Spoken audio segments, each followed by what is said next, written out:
Check out this creamy smoky chipotle shrimp I made with Better Than Bouillon's new Smoky Chipotle Base. This base is part of Better Than Bouillon's new culinary collection, and this flavor has smoky chipotles, garlic, cumin, and onions in it. So I'm marinating my shrimp in that for a little bit and seasoning with a tiny pinch of salt. And then I'm going to put some neutral oil into a cast iron skillet and sear off my shrimp. They only take 2 minutes per side. So I'm flipping them over. They look beautiful. And then I'm going to take them out. There should be a little bit of oil remaining in the pan and those drippings from the shrimp. And we're just going to saute some onions and garlic in it. You want the onions to become a little bit translucent, and you can add some salt to that. Then you're going to add in your heavy cream and a little bit of sour cream. This is going to give it that creaminess. And we're going to let that simmer over a medium-low heat for a little bit.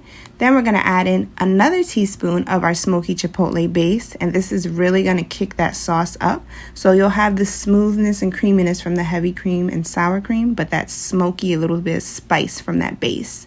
Then we're adding back in our shrimp. We're topping with some scallions, and that is all. This meal is super fast, super easy, and super delicious.